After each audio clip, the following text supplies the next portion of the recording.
we'll be see about microcontroller and its types. Today, in the electronic world, we are using a lot and lots of things. In that, the first and foremost thing is microcontroller. So, what is microcontroller means? Microcontroller is nothing but it's small computer, or it's a microcomputer with restricted hardware. It can do all kind of activities, so that is called as microcontroller. Here the device not a device, a chip control the entire operation of a device is called as microcontroller. So how can we classify the microcontroller means?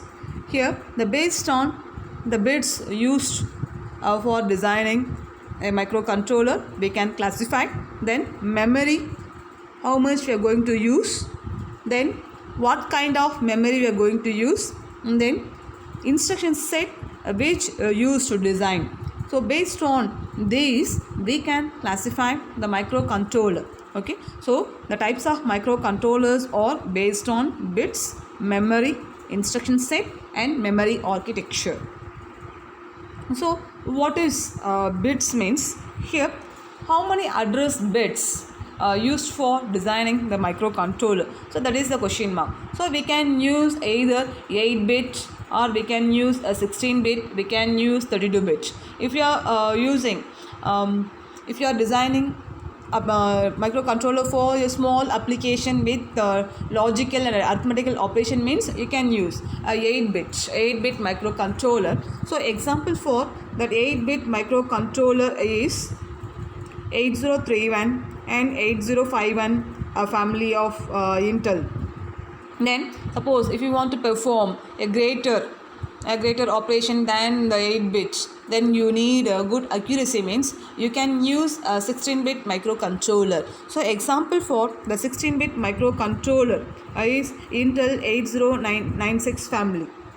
Then suppose if you want to perform more than that a 16 bit operations, then you need more and more accuracy. Then if you want to control all appliances, then suppose if you want to create implantable medical appliances means you need 32 bit microcontroller. So the 32 bit microcontroller is employed mainly in automatically controlled appliances such as office machines, implantable medical appliances, etc. So the best example for the 32 bit microcontroller is a PIC32MX series. Then how microcontrollers are classified based on memory means, here whether the microcontroller has memory for the program or not. So based on that we can classify that into two. One is external memory microcontroller, the another one is embedded microcontroller. What is external microcontroller means? When an embedded structure is built with a microcontroller which does not comprise all the functioning blocks existing on a chip, it is named as external memory microcontroller. So microcontroller doesn't have a memory for program is called as external memory microcontroller. The best example for the external memory microcontroller is 8031. So the 8031 doesn't have a program memory. Suppose if you want to write a code for 8031 means you have to use additional memory.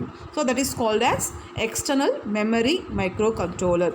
Suppose the microcontroller have all kind of hardware with enough memory means that is called as embedded memory microcontroller.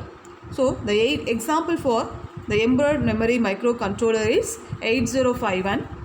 Here the meaning of embedded memory microcontroller is when an embedded structure is built with a microcontroller which comprise of all the functioning blocks which comprise of all the functioning blocks existing on a chip. Means that is called as embedded memory microcontroller. Example 8051 microcontroller. It has all program and data memory, counter and timer, interrupts, IO ports, etc. So that's why it's called as embedded memory microcontroller. So these two are based on memory. How can we classify the microcontrollers? Okay. And next, based on instruction set, we can classify microcontrollers. Whether the microcontroller is going to use what kind of instruction set, whether it may be an complex instruction set computer or a reduced instruction set computer. Okay, so based on that instruction set, we can classify microcontroller into two. Okay, then based on architecture of memory, we can classify the microcontroller into two. One is hardware memory architecture, then second one Princeton memory architecture or von Neumann architecture. Here the another name of Princeton memory architecture is von Neumann architecture. Okay, so here in architecture, if you are using a common pathway or bus for accessing both data and instruction, means that is called as von Neumann architecture. Otherwise, if you are using a different bus for accessing data and instruction, means that is called as hardware memory architecture. So in microcontroller, while designing, you have to decide which kind of memory architecture you are going to use, a common bus or a separate bus for accessing data as well as instruction set. So based on that, we can classify. So these are all the things are available for classifying microcontroller. Using bits, we can classify. Using memory, we can classify. Using instruction set, we can classify. Using memory architecture, we can classify. So this is introduction about microcontroller and the types of microcontroller. So in my next video, we will see about 8051 architecture. Thank you.